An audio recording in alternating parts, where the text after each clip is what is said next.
Assalamualaikum warahmatullahi wabarakatuh. Halo penonton dan pendengar semuanya, bagaimana kabar kalian? Semoga baik-baik saja ya. Video ini akan berisi pembahasan mengenai kebugaran jasmani yang mana merupakan salah satu materi PJOK atau yang biasa orang sebut penjas atau olahraga bersama saya, Aji Chandra. Tapi sebelum ke pembahasan, untuk kalian yang belum mandi, mandi dulu biar badan lebih segar. Kalau sudah, lanjut simak videonya.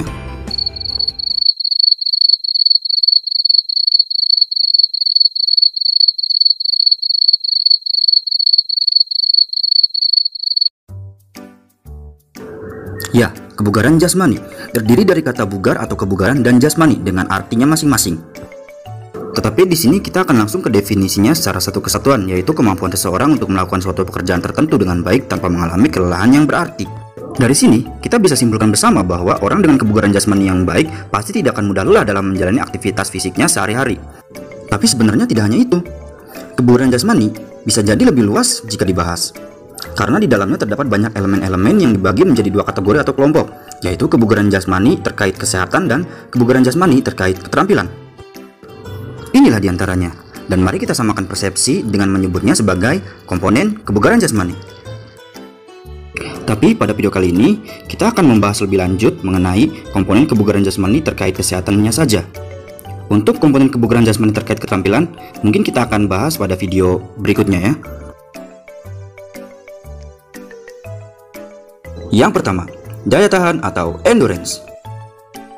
Endurance dapat kita artikan sebagai kemampuan menahan beban kurang dari beban maksimum yang bisa ditahan tubuh seseorang dalam waktu yang relatif lama dengan tempo dan frekuensi sedang sampai cepat tanpa mengalami rasa sakit serta kelelahan berat.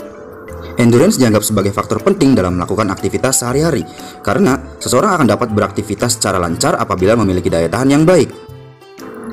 Dengan demikian, harusnya sudah cukup jelas dan dapat kita simpulkan bersama bahwa jika kita mempunyai endurance yang baik, maka kita akan dapat melakukan aktivitas sehari-hari lebih lama, lebih lancar dengan risiko cedera yang lebih kecil. Ya, sederhananya, jika kita mempunyai endurance yang baik, kita tidak akan mudah ngos-ngosan saat melakukan kerja yang cukup berat. Lebih tepatnya itu contoh dalam kehidupan sehari-harinya. Lalu, bagaimana caranya untuk membentuk endurance pada tubuh kita? Ya tentunya dengan latihan endurance. Bentuk-bentuk latihannya diantaranya jogging, aerobik, plank, wall squat, lunge, dan lain-lain. Tapi ingat, karena endurance ini berhubungan dengan seberapa lama kita dapat beraktivitas, berarti saat melatihnya durasi latihannya pun harus maksimal. Maksudnya, saat melatih endurance, kita tidak boleh manja. Misal saat jogging 12 menit menempuh jarak sekitar 2 km, sudah lelah sedikit langsung istirahat atau bahkan berhenti. Atau bukannya jogging malah jalan. Baiknya, untuk melatih endurance, harus benar-benar ditekan ke batas maksimal kita, barulah berhenti. Tapi yang tidak kalah penting, kita pun harus benar-benar memahami batas maksimal kita terlebih dahulu. Kalau dipaksakan melebihi itu, justru akan tidak baik juga. Bukankah kita semua tahu bahwa sesuatu yang terlalu dipaksakan itu hasilnya sering tidak baik? Yang kedua, kekuatan atau strength. Diartikan sebagai kemampuan satu atau kelompok otot untuk mengerahkan daya maksimum terhadap suatu beban saat beraktivitas. Latihan kekuatan bermanfaat menjaga berat badan ideal, sehingga dapat menambah massa otot dan lebih mudah membakar kalori. Karena lemak tergantikan dengan otot. Ya, latihan kekuatan dapat meningkatkan massa otot serta meningkatkan kepadatan dan kekuatan tulang, menjaga fleksibilitas sendi, dan menjaga keseimbangan tubuh. Sampai sini, mari kita coba untuk samakan persepsi terlebih dahulu bahwa kekuatan atau strength ini ialah yang kebanyakan orang sebut dengan tenaga. Ini ada contoh yang mungkin kita semua temui atau alami dalam kehidupan sehari-hari, yaitu orang yang perutnya buncit dan orang yang perutnya rata atau bahkan six pack.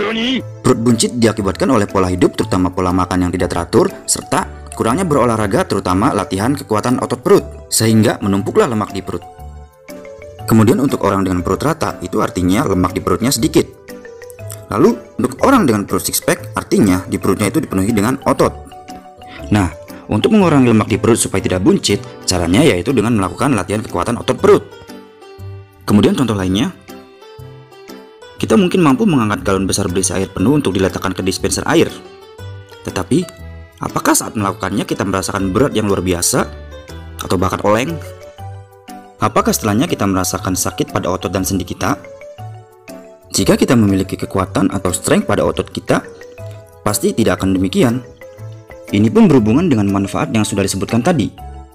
Berikutnya yaitu bentuk-bentuk latihan strength yang umum dilakukan, diantaranya push up, squat, sit up, back up, angkat beban, dan lain-lain. Tapi ingat, untuk latihannya harus dilakukan secara bertahap dan tentunya berkelanjutan. Bertahap di sini maksudnya bukan dari jumlah repetisi yang kita tentukan semau kita. Yang lebih tepat ialah mengetahui terlebih dahulu batas maksimum kita. Setelah mengetahuinya, tentukan saat awal latihan repetisinya jangan sesuai atau bahkan melebihi batas maksimum tadi, karena ini malah bisa mengakibatkan cedera.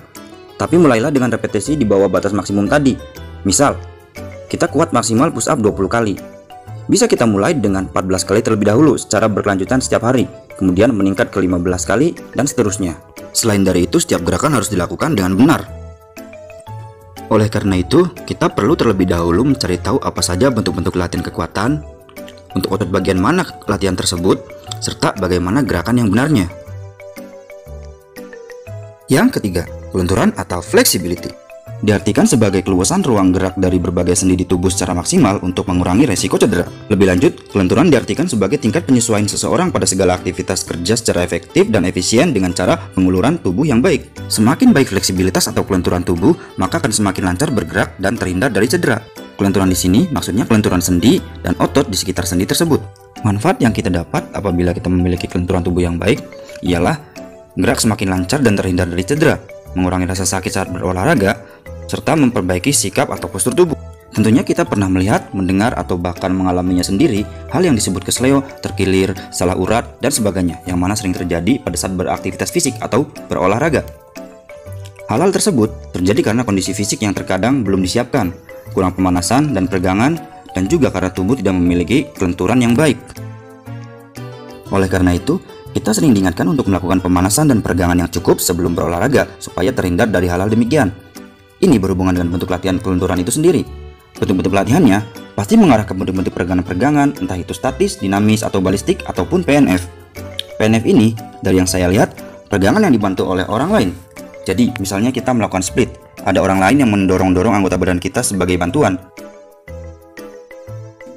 Peregangan statis dan dinamis tentu sudah diajarkan ke kita sejak SD atau bahkan sebelumnya. Tetapi, masih ada saja orang yang asal-asalan saat melakukannya. Biasanya, mereka beranggapan seperti ini. Pemanasan dan pegangan yang asal juga saya hampir tidak pernah cedera kok. Iya, itu kamu beruntung saja saat ini masih memiliki bakat itu, bakat kelenturan tubuh yang baik. Tapi sering bertambahnya usia, kemampuan fisik seseorang akan menurun. Oleh karena itu, perlu dilakukannya latihan agar kemampuannya tetap terjaga, termasuk kelenturan ini. Sering-seringlah melakukan peregangan agar kelenturan tetap terjaga atau bahkan semakin baik. Yang keempat, komposisi tubuh atau body composition. Diartikan sebagai persentase berat tubuh yang terdiri dari jaringan non-lemak dan jaringan lemak. Jaringan non-lemak ialah otot, tulang, dan air, sedangkan jaringan lemak ialah lemak itu sendiri. Komposisi tubuh ini pembahasannya biasa sangat mendalam sehingga membuat orang awam seperti kita kepalanya ngebul. Tapi pembahasan kali ini langsung saja ke hal yang mungkin sering dipertanyakan oleh orang-orang, terutama kaum betina. Maksudnya kaum hawa, para perempuan. Aku kegemukan gak sih? Berat badanku ideal gak sih? Terus caranya buat tahu berat badan ideal gimana? Mungkin akan ada yang menjawabnya dengan bertanya kembali seperti ini. Emang tinggi badan kamu berapa? Oh, 165 cm. Berarti idealnya 60-65 kilo dong. Jawaban tersebut seolah menyimpulkan bahwa berat badan ideal itu tinggi badan dalam satuan cm dikurangi 100, sehingga muncullah jawaban seperti itu. Jawaban itu bisa saja benar, tetapi ada yang lebih akurat, yaitu dengan pengukuran atau penghitungan indeks massa tubuh atau body mass index. Kenapa harus IMT atau BMI? Karena mudah dilakukan, biayanya terjangkau, dan menurut WHO ini akurasinya sangat tinggi, mencapai 80%. Mudah dilakukan. Ya, setelah ini kalian pasti akan sadar betapa mudahnya mengukur IMT ini. Biaya terjangkau? Tentu, karena hanya membutuhkan data tinggi badan dan data berat badan. Artinya, hanya butuh meteran dan timbangan. Akurasi tinggi? Ya, ini sudah diakui oleh WHO yang merupakan badan atau organisasi kesehatan dunia. Lalu, menentukannya bagaimana? Melalui kategori pada tabel ini. Sampai sini pasti mulai bingung. Itu angka dari mana? Maksudnya apa? Santai, masih ada kelanjutannya. Ini dia rumus untuk menghitung IMT, yaitu berat badan atau massa tubuh dalam satuan kilogram dibagi tinggi badan dikali tinggi badan dalam satuan meter. Mungkin guru matematika atau fisika bakal menyanggah, kenapa di rumusnya tidak ditulis tinggi badan pangkat 2 saja? Ya, itu sama saja. Lanjut. Jadi, misal kita punya data berat 70 kg dan tinggi badan 168 cm, karena di rumusnya harus satuan meter, maka kita rubah dulu ke bentuk meter menjadi 1,6 meter, sehingga penghitungannya yaitu seperti ini. Jika dilihat pada tabel, angka ini termasuk ke dalam kategori berat badan normal, tetapi hampir mencapai kegemukan atau overweight.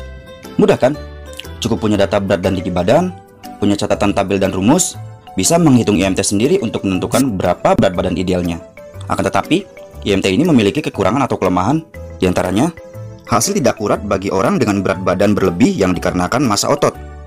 Lalu, lebih rumit jika dihubungkan dengan usia, karena memang ada pembagian kategori usianya juga. Untuk poin yang pertama, kasusnya bisa kita lihat pada seseorang bernama Dwayne Johnson. Ya, kalian tidak salah dengar. Dwayne Johnson atau The Rock memiliki tinggi badan sekitar 196 cm dan berat badan sekitar 110 kg. Dari perhitungan IMT, indeksnya menunjukkan angka di atas 28. Artinya, itu termasuk kategori overweight atau kegemukan. Tetapi kenyataannya, ukuran tubuh The Rock ini bukan karena lemak, melainkan kekar karena otot. Inilah kelemahan dari IMT. Poin yang kedua, ini dikarenakan massa otot akan terus berubah seiring waktu. Ini merupakan mekanisme alami tubuh manusia. Oleh karena itu, dalam suatu artikel, IMT dibagi kembali ke dalam kategori usia oleh WHO. Tabel ini pun kategori usia untuk 18 tahun atau lebih. Zaman sudah semakin maju. Ternyata di internet sudah ada aplikasi online untuk mengukur IMT, yaitu melalui website www.kalkulator.net/bmi-kalkulator.html. Aplikasinya gratis. Kita bisa memasukkan variabel usia sehingga hasilnya lebih akurat. Ya, zaman sudah semakin maju. Kalau ada cara mudah dan cepat, kenapa harus pakai yang sulit dan lama? Sekian pembahasan pada video kali ini. Terima kasih untuk yang sudah menonton, mendengar, dan menyimak. Mudah-mudahan bermanfaat. Mohon maaf atas segala kekurangan dan kesalahan. Apabila kalian punya pendapat atau sanggahan, jangan ragu ataupun sungkan untuk menulisnya di kolom komentar. Saya akan sangat terbuka terhadap segala sanggahan atau pendapat kalian. Jangan lupa like dan share video ini. Subscribe juga channel ini supaya saya lebih semangat membuat video-video lainnya yang mungkin berfaedah dari segi pengetahuan ataupun hiburannya. Saya Haji Chandra, undur diri. Sampai ketemu di video berikutnya. Wassalamualaikum warahmatullahi wabarakatuh. Test your might.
Finish!